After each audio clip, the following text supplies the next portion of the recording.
Seventh grader. Okay. I am a seventh grader. Alright, smarter than the seventh grader. This project, the question in this project is, are seventh and eighth graders of the 21st century smarter than teachers of the 20th century? My background knowledge on this, there was a high school sophomore he goes to a high school in Kansas. And what happened was he was taking an essay, he was taking a SATs. It was an English test, and the word emission was spelled omission. So like the sentence spelled emission, omission, but it meant emission. So the student told this, he told this to his teacher, and the teacher had to tell, people in Kansas that graded this test, and they had to take the test out of the question. They had to take the question out of the test. But the real question is, how come 30 of the best English teachers in Kansas didn't correct this before, and now a sophomore in high school just found this on something that could possibly decide his future? So my hypothesis was that middle schoolers of the 21st century, 7th and 8th graders of the 21st century, would do better on a science test because science in the 20th century wasn't as developed as it is in the 21st century. Also, teachers that were born in the 20th century, they have more experience, therefore they pass that on to the 7th and 8th graders, so the 7th and 8th graders would know more.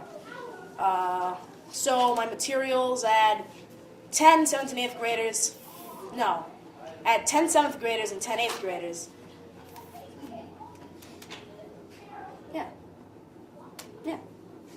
No, 5 7th graders, 5 8th graders. Okay? 2 of those 7th graders were boys, 3 of them were girls. And I had 5 8th graders, 3 of them were boys, 2 of them were girls. I wanted to even out the genders, so that's why I did that. Then I had 10 teachers. I'm not going to say where the schools I tested. I tested multiple schools. 5 of them were females and 5 of them were males. And they were over the age of 35. Okay, and then my procedure. And I have 20 copies of a science test. 8 questions. 6 of them were things that 8th graders were learning in their 8th grade year. And 2 of them were things that 7th graders would know already. And my procedure, I would give this test to 5 7th graders, 5 8th graders. I would grade the test, and I'd find the mean of the grades.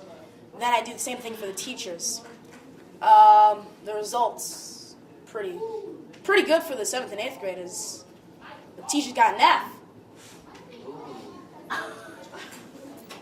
Yeah, and the students got a C. The highest grade for the highest grade for the students was 8 out of 8. 3 students got 8 out of 8. A female in the 7th grade, a male in the 8th grade, and a female in the 8th grade. The highest grade for the teachers was 6 out of 8. That was a male that was 37 years old and a female that was 41 years old. So in conclusion, my hypothesis was correct. But also, I tested different schools for the teachers, so that could have been a flaw in my test. I could have tested just the teachers at the school. I only tested a few at the school, but I tested multiple teachers in this area. Originally I was testing 6th graders, but that didn't work out very well. So that's another flaw. And so I guess if I incorporated all these things, I could have gotten better results. Yeah, that's my project.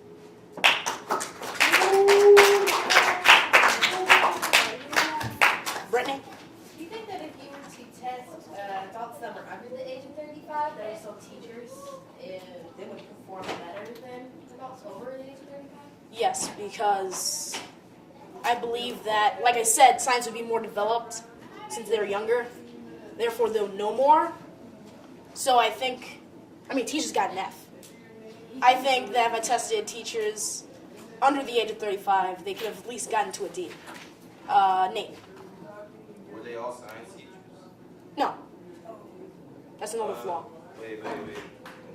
I didn't test any science teachers.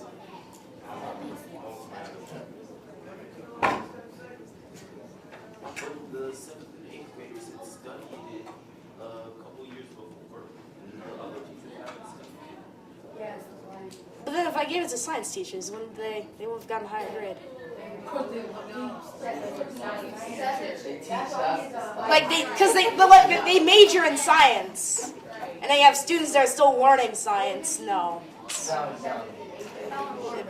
that's no competition right there. Kayla. So my question, these teachers, like, did you know their background, like what they studied in college, like what they studied in high school, like? Yes, the highest grade for the teachers, the male teacher studied, he's a social studies teacher, and the highest grade for a female is a language arts teacher. No. I didn't test her. OT. If you think that you could, do you think you could improve your project in any way, and if so, how? Display. Yeah. I was on a tight budget, so dollar store board. Yeah. Alexis? Do you think that if you expanded your testing to parents, that the adults would have had a better chance at having a higher grade than students? That's a good question. I don't have an answer for that. David. Well, One more question. After David's, one more question. okay, first about what was your hypothesis? That the 7th and 8th graders would get a higher test score than the teachers. Oh, okay. Yeah, that's it. That's it. He had my question. Last question. Ashley. Okay, so when you were doing this, did you think about maybe that those students that were in such higher grades as eighth graders would of course do better though, because they're all winners and stuff. I'm sorry, repeat that? You know, like how the eighth graders they're higher graded. Do you think that they would of course do better then? Well, see, if you look at my results, actually, the 7th graders, if you get the average of the 7th graders and then the average of the 8th graders, the average for the 7th graders was 6 out of 8, and the average for the 8th graders was